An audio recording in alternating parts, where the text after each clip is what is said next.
Scenes with LTM.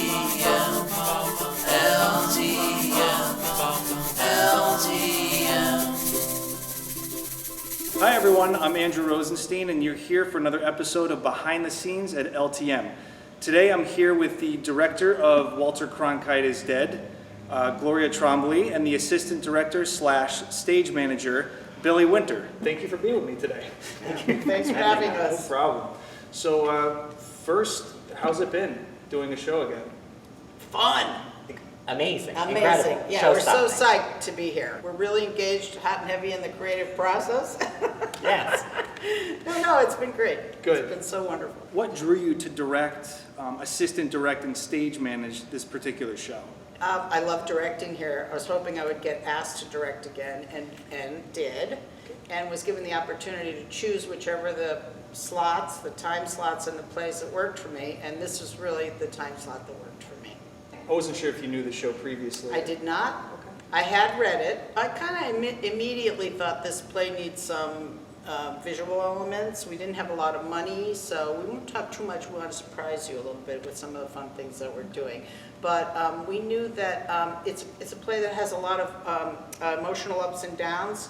These women who don't know each other at all at the beginning share very intimate details of their life, and while being quite funny, they have comical personalities, but in a short period of time, they go through many emotional changes. So it's constantly a challenge to keep it, to keep the audience on track and to also not make it feel like the texture is, the variety is too much. Not going too far too fast. Right. Yeah. Okay, Right. so it's a show that's all about the pacing.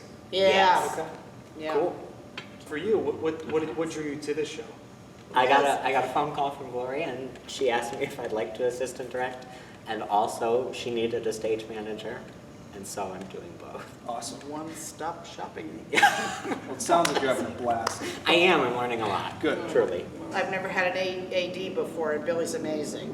So it's really fun. He's got youthful energy, and he has a different take on things that help me qualify things clearly. Hopefully a good take. Yeah. Anything else about the show and its content that you wanted to touch upon, or you want to try to keep a lot under wraps if possible? No. Talk about the material itself. It takes place in 2010 Yes. in the Rankin Yes. International Airport, and it is so clearly appropriate for 2021. Yes. It blows my Yes. mind. Yes. There's a lot of,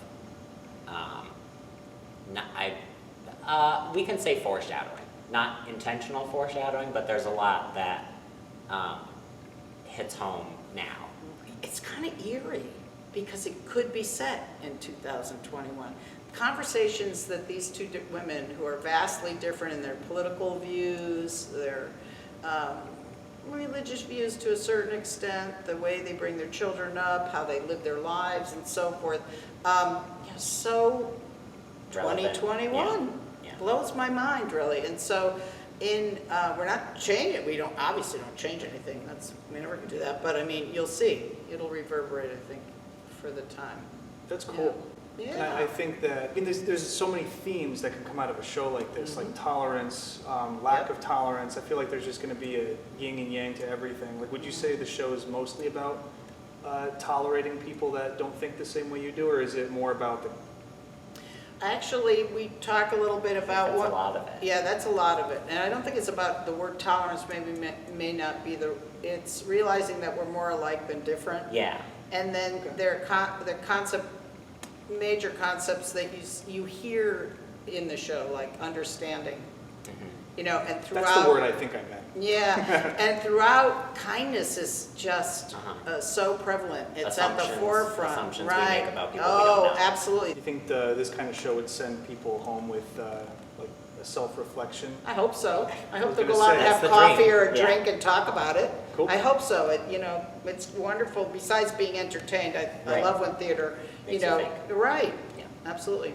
So this show is planned to have some indoor and outdoor performances. How has that affected the rehearsal process? Well, it impacts because outside we can't use any of the special effects that require light and so forth. No lighting.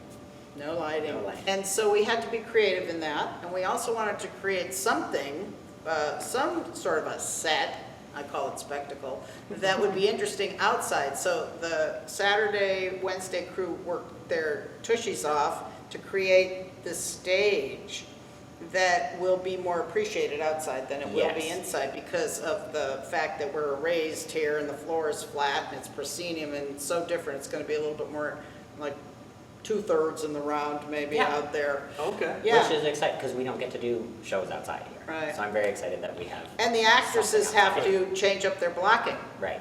because some of the blocking is driven by the set spectacle in here and there's none of it out there. And of course they have audience around them, which is a little bit different, so they have to adjust. Here it's very full front, proscenium, presentational type staging versus out there it's going to be more representational. You'll have a different experience. If you come to the outdoor matinees, it'll be really fun and funny, but you should also come again and see it inside because you're going to miss some stuff. Please see it Come twice. twice, please. Yes, come twice. Yeah, no, I honestly, I think just the way it sounds and everything behind it, I feel like the show is going to be in its words. And when you have two of these talented actresses that are, I think it's the kind of show people aren't going to sit there and say, oh, I wish there was a. They're not going to even be paying attention to that. It's going to be about these people. So, regardless if it's outside or inside, I think it's going to be fabulous. So, what do you want audiences to know about the show and why they should come see it? Well, it's a wonderful show. It has a lot to offer too. For the time, it's heartwarming. It's very funny. It's very funny. The actresses are outstanding. They're going to kill it. Yeah. And I think it's going to be an evening or an afternoon of lots of robust laughter and And maybe tears. yeah, stuff to think about, Yeah. talk about later. People can find themselves in a lot of this show. A lot to relate to personally. I think you'll walk out totally entertained. Yeah. Yeah. Sounds good. Walter Cronkite Is Dead opens June 11th. Call the box office to get your tickets today or visit cheneyhall.org or see us on Facebook. Thank you very much, and we look forward to seeing you at the show.